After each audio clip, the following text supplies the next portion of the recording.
Ya, Assalamualaikum warahmatullahi wabarakatuh.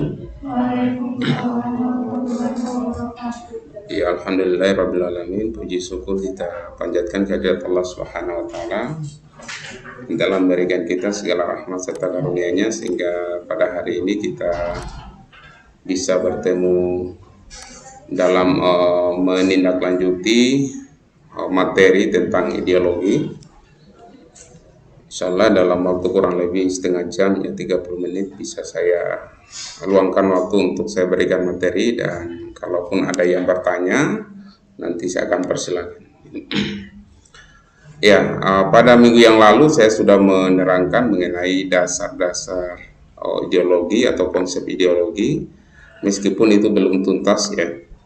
Ada beberapa pandangan dari pakar yang saya akan coba untuk mengutarakan mengenai ideologi ini, karena ini sangat penting sekali. Ideologi Pancasila itu sekarang sudah dirongrong oleh beberapa ideologi di negara-negara di luar ya, sehingga ini sangat penting sekali kita mempelajari ideologi itu sendiri. Menurut Niccolo Machiavelli, ini memang bukunya sangat terkenal sekali ya. Pada tahun 1460 dia dilahirkan dan meninggal tahun 1520. Waalaikumsalam. Merupakan pelopor yang membicarakan persoalan yang secara langsung berkaitan dengan fenomena ideologi. Jadi Niccolo Machiavelli ini adalah salah satu orang yang menulis tentang masalah politik ya, kenegaraan. Bahkan beliau sangat terkenal dengan politik yang menghalalkan segala cara. Itu sangat terkenal sekali, itu ungkapan-ungkapan beliau. Segala sesuatunya dilakukan demi meraih kekuasaan gitu. Entah itu yang baik, yang halal, maupun yang haram, yang dilarang agama maupun yang dianjurkan agama, dilakukan oleh para pelaku politik demi mencapai tujuan untuk mendapatkan kekuasaan sendiri. Dan faktanya kita lihat banyak fenomena sekarang, orang-orang ingin mendapatkan kursi di DPR, mendapatkan kursi di eksekutif ya, mendapatkan jabatan kepala desa dan lain sebagainya. Mereka menghalalkan segala cara. Ini apa yang diungkapkan oleh Niccolo Machiavelli ini menjadi kenyataan juga di dunia sekarang. Katakanlah mereka harus mengeluarkan uang sebanyak-banyaknya untuk menjadi anggota DPR, itu harus ratusan juta rupiah mereka harus mengeluarkan dengan membayar partai politik, dengan membayar para konstituen, para pemilih gitu. Satu suara katakanlah dari 50.000 sampai ratusan, bahkan sampai 1 juta. Ini adalah sebuah fakta yang sangat mencengangkan sekali. Di era demokrasi ini dikatakan sebagai sebuah kemerosotan demokrasi gitu. Karena rakyat tidak lagi melihat pada kualitasnya, tapi pada kuantitasnya. Jadi semacam kita beli ikan gitu di pasar. Berapa satu ekor? Satu ekor saya hargai begini. Jadi manusia tidak lagi dilihat secara kualitas, tapi sudah dilihat secara kuantitas. Sudah dilihat berapa suara yang ada di rumah itu, ada 5. Nanti saya bayar. Itu sama saja kita beli ikan di pasar. Berapa ini satu tempat ini? Satu tempat 5 ekor, 50.000. Jadi manusia tidak lagi dihargai sebagai manusia seutuhnya gitu. Tapi sudah dilihat manusia seperti barang. Jadi ini adalah satu kemerosotan demokrasi yang kita alami tanpa kita sadari. Bahkan itu menjadi sebuah hura-hura bagi kita. Kapan lagi kita mau ingin mendapatkan uang 100.000 sekali 5 tahun loh gitu? Kapan lagi? Itu bahasa-bahasa yang kita dengarkan gitu. Tentu kita akan bertanya-tanya, kenapa sampai begini gitu. Ya, gitu. Tentu ini akan menjadi satu renungan buat kita bahwa di era yang bebas, orang bilang Silahkan kalian pilih berdasarkan hati nurani kalian. Tapi kadang-kala juga kita memilih tidak berdasarkan hati nurani kita. Berdasarkan ya wani biro berapa uang yang engkau berikan. Gitu. Ini kemerosotan. Machiavelli mengamati praktek politik para pangeran. Gitu. Jadi Niccolo Machiavelli ini melihat fenomena politik yang ada di kerajaan itu sendiri. Dia melihat bahwa buruknya tatanan politik yang ada di kerajaan itu, apapun mereka lakukan, para pangeran itu, dia bunuh rakyatnya demi melanggengkan kekuasaan. Misalnya hari ini ada yang memprotes ya pihak kerajaan, bisa dibunuh itu kalau mengancam status quo mereka, mengancam kedudukan mereka, bisa dibunuh. Itu betapa ngerinya. Bahkan ya sesama orang kerajaan pun bisa saling membunuh sesama lain. Ya entah itu membunuh secara nyawanya ataupun membunuh karakternya sendiri gitu. Dan mengamati pula tingkah laku manusia dalam politik meskipun ia tidak menggunakan istilah ideologi sama sekali. Jadi dia tidak menggunakan kata ideologi, tetapi istilah substansinya sama gitu. Politik yang digunakan. Ada 3 aspek dalam konsep ideologi yang dibahas oleh Machiavelli. Yang pertama ada agama, yang kedua adalah kekuasaan, yang ketiga adalah dominasi. Gitu. Dulu pada masa Machiavelli itu agama itu menjadi doktrin dalam kekuasaan. Gitu. Jadi agama itu dibungkus, ya. Bukan dibungkus, agama dijadikan sebagai jargon, kata-kata yang dilakukan oleh para pangeran, para kaisar, ya, kepada rakyatnya, kepada orang lain. Tetapi di balik itu ada upaya untuk mendominasi orang-orang. Jadi, karena kenapa? Kalau Anda sudah menggunakan firman-firman Tuhan, di situ tidak ada lagi diskusi, teman-teman. Kalau Tuhan sudah mengatakan, hai sholatlah, Anda mau diskusikan apa kalau Tuhan sudah katakan sholat? Anda tidak sholat, Anda akan berdosa. Jadi kata-kata itulah yang digunakan oleh para penguasa untuk mendoktrin rakyatnya. Gitu. Bahwa raja ini adalah jelmaan dari Tuhan. Gitu.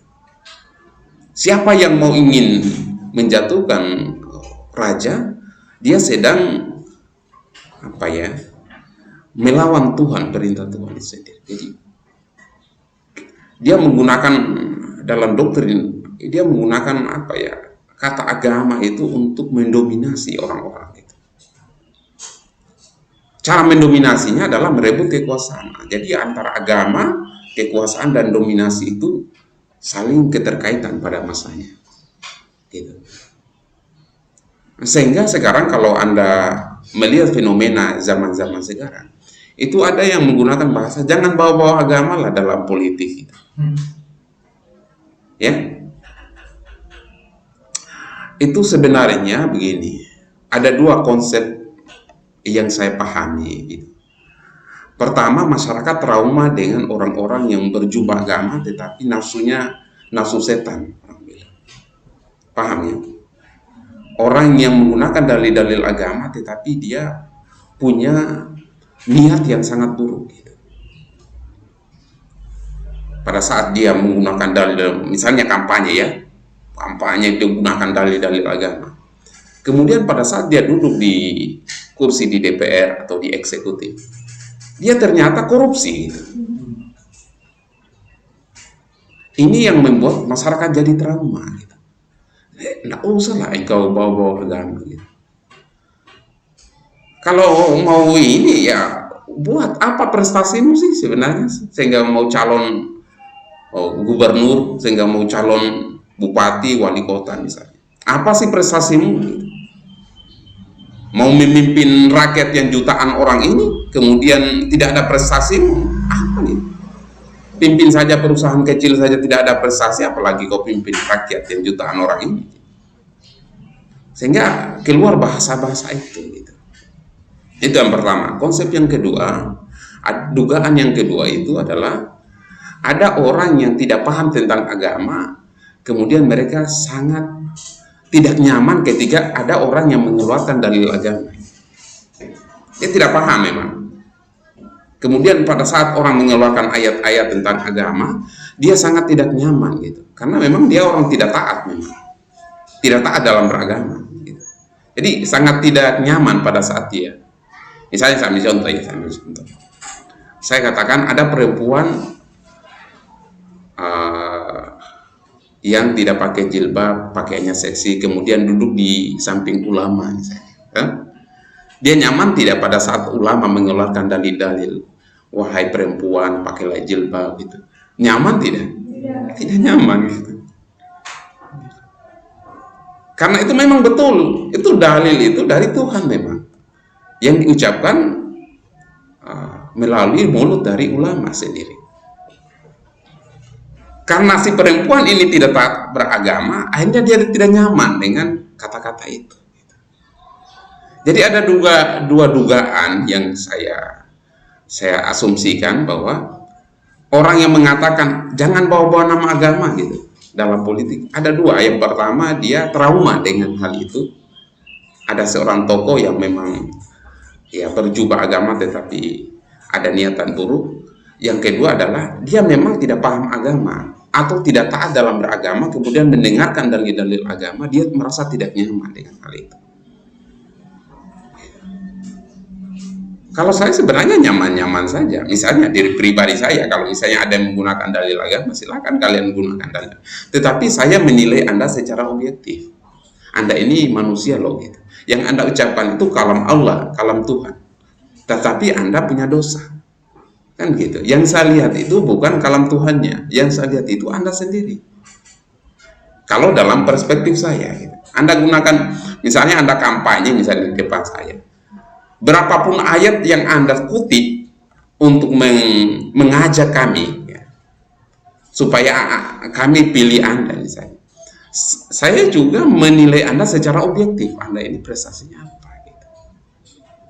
Silakan gunakan. Saya juga nyaman karena saya juga adalah orang yang beragama misalnya. Saya orang sholat, saya orang misalnya ya gitu. Nah, enak gitu. Atau misalnya dalam sesi kampanye misalnya, kemudian ada sesi membacakan ayat-ayat suci Al-Quran. Senang saya. Ya, ayat-ayat Tuhan itu benar, tetapi Anda sendiri belum tentu benar gitu, secara individual gitu. Jadi saya harus bisa memilah mana ini adalah yang benar, mana ini yang salah gitu. Maka dalam dunia demokrasi adalah kita harus pandai. Manusia dalam alam demokrasi itu harus pandai. Kalau tidak pandai, kita akan dijadikan korban dari politik itu sendiri. Makanya Soeharto dulu pernah ditanya oleh Yusril Iza Mahendra. Ini dalam salah satu wawancaranya dari Yusril. Tahu Yusril Iza Mahendra? Tahu? Tidak ada yang tahu. Nah, ini karena generasi Z orang bilang. Namanya Profesor Yusril Iza Mahendra itu adalah seorang pakar hukum tata negara di Indonesia. Jadi beliau itu sangat cerdas gitu. Beliau paham agama, paham hukum, paham politik. Dia adalah pendiri partai, kalau saya tidak salah, PKB. Gitu. PBB ya, sorry. Nah, PBB. Kalau PKB kan dia Muhaimin sekarang kan, PKB. Yang sampai memelintir bahwa PKB itu adalah basisnya NU gitu. Setelah itu Yeni Wahid, anaknya Gus Dur, jangan bawa-bawa Gus Dur, jangan bawa-bawa NU, karena ya itu partainya kalian gitu, bukan partainya NU gitu. Sama dengan PAN gitu. PAN yang dulu digagas oleh Amin Rais, bawa-bawa nama Muhammadiyah gitu. Muhammadiyah juga jangan, ini bukan partainya Muhammadiyah. Meskipun Anda menggunakan simbol-simbol Muhammadiyah, tapi jangan bawa-bawa Muhammadiyah dalam partai Anda gitu. Meskipun dalam pengurusnya itu adalah orang-orang Muhammadiyah, tapi jangan bawa Muhammadiyah gitu. Silakan. Sama juga dengan PKB gitu. Kalau Yusril Iza Mahendra ini pendiri PBB, dia mengatakan begini, Saya dulu adalah orang kepercayaannya Soeharto. Gitu. Saya sempat tanya sama Soeharto, kenapa kita tidak membuat satu sistem demokrasi seperti Amerika sana, gitu, di mana masyarakatnya bebas memilih pemimpinnya, gitu, di mana masyarakat langsung memilih presidennya. Kenapa kita tidak menerapkan itu? Di masa Soeharto kan pemilihan presiden tidak langsung dia, karena rakyat itu memilih anggota DPR. Semakin banyak anggota DPR yang menguasai parlemen, maka berpotensi presidennya itu dari partai A. Misalnya partai, dulu 3 partai, misalnya Partai Golkar, PDI, dengan P3.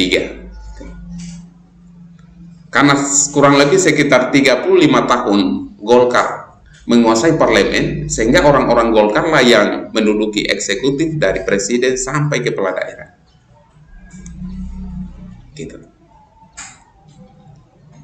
Dia tanya seperti itu, bahwa dia jawab Soeharto bahwa belum saatnya kita menerapkan demokrasi dengan bebas seperti di Amerika sana, gitu.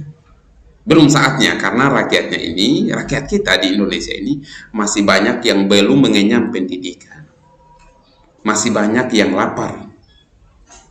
Bagaimana mau menerapkan demokrasi kalau rakyatnya kita masih banyak yang belum mengenyam pendidikan? Mereka akan jadi korban dari politik itu sendiri. Bagaimana kita mau menerapkan demokrasi sementara mereka masih kelaparan? Sementara dalam dunia demokrasi yang dibutuhkan rakyatnya adalah rakyat yang mapan untuk menentukan pemimpin yang mapan. Kalau rakyatnya yang susah, maka boleh jadi pemimpinnya susah juga, gitu. Makanya orang bilang bahwa pemimpin itu adalah cerminan dari rakyatnya. Kalau pemimpinnya pembohong, kemungkinan banyak kan rakyatnya pembohong, gitu. Kalau pemimpinnya preman, kemungkinan rakyatnya banyak kan preman, gitu, misalnya, gitu. Kalau pemimpinnya ulama, kemungkinan rakyatnya banyak kan itu adalah orang-orang yang paham agama Islam, misalnya. Kalau pemimpinnya adalah orang Kristiani, kemungkinan ini bahasa kemungkinan ini. Karena ada yang mengatakan itu, bahwa pemimpin itu adalah cermin dari rakyatnya itu sendiri. Kalau pemimpinnya bobrok, kemungkinan rakyatnya juga bobrok. Kalau pemimpinnya jahiliyah, kemungkinan rakyatnya juga jahiliyah. Kurang lebih seperti itu. Jadi kalau mau ingin demokrasi kita bagus, maka rakyat itu harus mapan secara ekonomi, mapan secara pendidikan, supaya melahirkan pemimpin-pemimpin yang baik. Itu konsepnya dari Soeharto. Sehingga tidak mau seperti Amerika. Dia mau ingin demokrasi, namanya keterwakilan, bukan demokrasi langsung. Nanti lengsernya Soeharto baru ada demokrasi langsung. Satu suara itu menentukan pemimpin masa depan. Satu orang, Anda bisa memilih presiden, Anda langsung bisa. Tapi masanya Soeharto, Anda tidak langsung memilih presiden, pilih anggota dewan. Machiavelli melihat bahwa orang-orang sezamannya lebih dahulu memperoleh kebebasan. Hal tersebut lantaran perbedaan yang terletak pada dalam pendidikan yang didasar pada perbedaan konsepsi keagamaan, gitu, ya. Jadi seperti yang saya jelaskan tadi, bahwa ternyata ya pendidikan itu penting sekali dalam dunia demokrasi. Pendidikan juga penting dalam memahami agama itu sendiri. Jadi orang-orang berpendidikan itu pasti paham agama, pasti, gitu. Masa Anda berpendidikan kemudian Anda tidak paham agama, bagaimana bisa, gitu. Ya. Itu pentingnya, gitu, ya. Pentingnya kita berpendidikan itu karena pendidikan itu ternyata adalah salah satu pilar untuk membangun negara. Tidak ada negara tanpa pendidikan. Coba pergi di Amerika, tingkat pendidikan masyarakat jauh lebih tinggi. Di Jepang, di Jerman, bahkan di negara-negara maju sana, biaya pendidikannya itu digratiskan, dibiayai oleh negara, sampai perguruan tinggi, gitu. Kalau di Indonesia masih selektif. masih selektif. Oh, orang miskin dulu kita prioritaskan orang miskin, gitu, ya. Itu pun orang miskin belum tentu juga dapat beasiswa itu, betul tidak? Gitu. Kalau di negara-negara maju itu boleh dikata ya selektifnya itu tidak seketat Indonesia gitu. Hampir orang di negara warga negara itu mendapatkan beasiswa dari SD sampai perguruan tinggi. Sehingga rakyatnya maju-maju. Rakyatnya hanya memikirkan bagaimana pendidikan ini. Gitu. Kalau ada beasiswa misalnya, saya ambil contoh. Kalau negara kita mensubsidi, insya Allah ya kita hanya berdoa saja. Kalaupun kita tidak dapat, mungkin anak cucunya kita. Amin ya. Kalau kita bayangkan saja, Pak, kita bermimpi ya, bermimpi yang bagus nggak apa-apa, ya. Karena bermimpi yang bagus adalah doa yang baik. Kalau negara itu mensubsidi rakyatnya dalam dunia pendidikan, saya yakin percaya kalian tidak akan mencela-mencela untuk pergi ke sana kemari. Kalian akan fokus pada pendidikan itu sendiri. Saya yakin kalian akan, ya mungkin dari yang tadinya katakanlah tidak disubsidi oleh pemerintah, kemudian banyak yang bolos, banyak yang tidak masuk, minimal tidak berkurang. Yang tadinya 50% mungkin hanya 20% saja yang lari-lari. Ya, 80%-nya mereka konsen dalam dunia pendidikan, mereka belajar dengan baik karena mereka tidak lagi pikirkan apa-apa selain pendidikan. Tapi kalau di negara kita, minta maaf, ya orang yang tidak mendapatkan subsidi beasiswa, mereka harus banting tulang kerja ini. Kalaupun mereka tidak banting tulang, orang tuanya banting tulang gitu, untuk menghidupi, untuk membiayai biaya pendidikan. Minta tolong.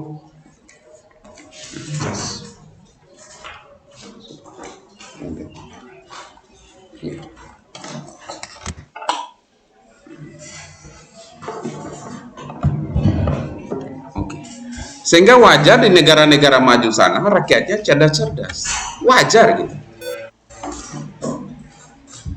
Pada Indonesia ini banyak yang tidak pintar.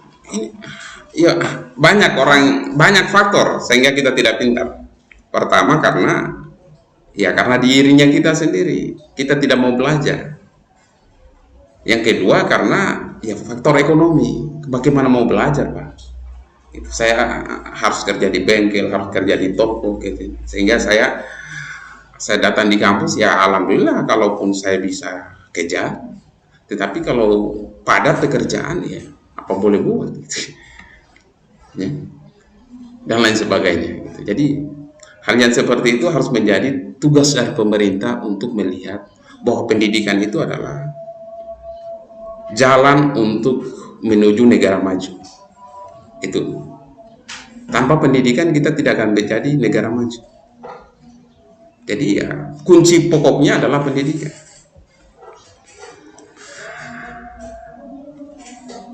Oke, selanjutnya menurut George Larain menyetir bahwa pendapat dari Machiavelli, jadi dia menyinggung pendapat dari Machiavelli bahwa agama kita lebih memuliakan orang-orang yang rendah hati dan tafakur daripada orang-orang yang bekerja. Agamalah yang menetapkan kebaikan tertinggi manusia dengan kerendahan hati, pengorbanan diri, dan sikap memandang rendah untuk hal-hal keduniawian. Pola hidup ini karenanya tampak membuat dunia itu lemah dan menyerahkan diri sebagai mangsa bagi mereka yang jahat, yang menjalankannya dengan sukses dan aman. Karena mereka sadar bahwa orang-orang yang menjadikan surga sebagai tujuan untuk umumnya, pada umumnya beranggapan bahwa bertahan itu lebih baik daripada membalas dendam terhadap perbuatan mereka yang tidak adil. Gitu. Jadi ini pendapat yang cukup rasional, gitu ya. Memang ada golongan. Kalau saya pelajari, ada golongan-golongan orang yang beragama, yang pelajari agama. Kemudian mereka menyerahkan diri, memasrahkan diri kepada Tuhan. Oh, tidak apa-apa pemimpin kita zalim, gitu. Jangan kita balas, gitu. ya tidak apa-apa, sabar aja lah gitu ya. Nanti akan datang orang. Itu orang-orang yang berpasrah diri. Ini dia menyetir bahwa ya kita beragama sih, beragama, tetapi kita harus berusaha juga. Dia mengatakan bahwa orang-orang yang beragama itu orang-orang yang ya tidak mau balas dendam gitu, orang yang rendah hati gitu ya. Kalau dipukul, kalau dalam Alkitab, kitab Bible gitu ya, jikalau engkau dipukul di pipi kananmu, maka serahkanlah pipi kirimu. Itu kerendahan hati orang beragama gitu. Tetapi maknanya dalam beragama, apalagi ya kita orang Islam, itu adalah bukan memasrahkan diri, bukan. Misalnya kita melihat pemimpin yang zalim, maka yang kita lakukan adalah koreksi dia, koreksi. Dan itu sudah dilakukan oleh Nabi Musa alaihissalam kepada Firaun.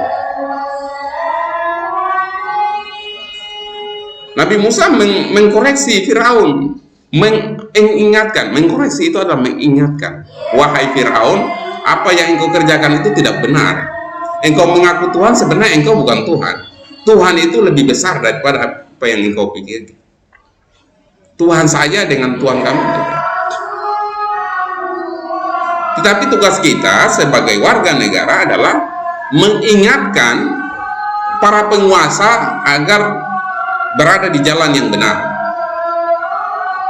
Gitu. Karena dalam agama mengatakan apabila engkau, dalam hadis ya, apabila engkau melihat sebuah kejahatan, maka 3 yang harus engkau lakukan. Pertama, ubahlah dengan kekuasaan, dengan tanganmu, dengan kekuasaan. Yang kedua, ubahlah dengan lisan. Yang ketiga adalah ubahlah dengan hati gitu. Kalau engkau tidak mempunyai kekuasaan, ubah dengan lisan Anda. Tetapi kalau engkau tidak pintar berbicara, maka ubahlah dengan hati Anda, dengan doa Anda, bahwa itulah selemah-lemahnya iman gitu. Kalau kita melihat pemimpin, kita ubah. Misalnya kalau kita, misalnya ya, Anda kepala desa misalnya, berkumpul di kepala desa, kemudian yang ada di depan misalnya Bupati salah, ingatkan, Pak, minta maaf Pak, saya sebagai kepala desa yang memimpin masyarakat saya sekian ribu orang, saya minta dikoreksi Pak kebijakan itu, karena itu akan merugikan masyarakat kami. Itu mengoreksi. Tidak apa yang dikatakan oleh kepala daerah, oh besok kumpul uang ya untuk kita lakukan kegiatan 17 Agustus, tolong warganya kumpul uang. Misalnya ya, misalnya. Oh siap ya. Dia hanya iya saja. Dia tidak melihat satu kebijakan, bahwa ini kebijakan yang dilakukan oleh kepala daerah ini bisa merugikan ini. Nah, itu yang sama. Jadi apa yang dikatakan oleh Josh Larain ini mengatakan bahwa kita tidak boleh hanya berpasrah diri gitu. Ya, kalau kita orang beriman, ya kita lakukan dengan satu kerja yang baik. Ya, kurang lebih seperti itu ya. Sehingga kita tidak menjadi mangsa bagi orang-orang yang rakus kekuasaan. Gitu.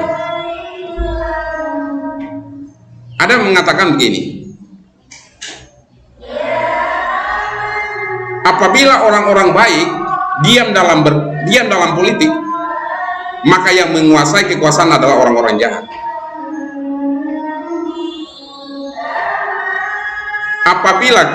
Apabila orang-orang baik, orang-orang soleh itu baik diam dalam politik, maka tunggulah orang-orang jahat akan menguasai kekuasaan itu. Sebaliknya, apabila orang-orang baik ini mereka masuk dalam politik, mereka menjadi bagian dari penentu kebijakan, maka saya yakin negara kita akan menjadi negara yang baik, karena dipimpin oleh orang-orang baik. Maka jangan membungkam orang-orang baik, jangan diam. Orang-orang mengatakan bahwa saya ini orang baik, jangan diam. Kalian harus masuk dalam sistem kekuasaan supaya bisa merubah tatanan dalam sebuah negara, tatanan dalam sebuah daerah, dan masyarakat kalian akan mendapatkan keuntungan, manfaat dari kekuasaan yang baik itu sendiri. Kan begitu ya? Jangan orang-orang baik semuanya ada di level bawah rakyatnya, berpasrah diri, apa yang dikatakan oleh penguasa ikuti aja daripada kita dihantam apa sih. Sehingga hanya orang-orang jahat sajalah yang memimpin kekuasaan. Nah, hal yang seperti ini tidak boleh. Ya, harus orang-orang baik. Kalau Anda mengatakan bahwa saya adalah orang baik, merasa diri Anda adalah orang baik, maka saya rekomendasikan yuk masuk dalam kekuasaan supaya kebaikan Anda dirasakan dampaknya oleh rakyat Anda sendiri. Ya. Sikap semacam itulah yang menjadikan Machiavelli menghubungkan antara ideologi dan pertimbangan mengenai penggunaan kekuatan dan tipu daya untuk mendapatkan serta mempertahankan kekuasaan. Machiavelli sudah mengatakan, Machiavelli itu sebenarnya dia hanya menulis dalam sebuah buku mengatakan bahwa untuk mendapatkan kekuasaan dalam politik itu adalah dengan melakukan tipu daya, apapun dilakukan. Tetapi bukan Machiavelli-nya, Machiavelli hanya seorang penulis. Machiavelli melihat fenomena yang ada, oh ternyata, misalnya saya penulis, oh ternyata fenomena politik sekarang ini banyak manipolitik. Bukan saya yang manipolitik, tapi saya melihat ada pelaku-pelaku manipolitik. Machiavelli kedudukannya adalah seorang penulis.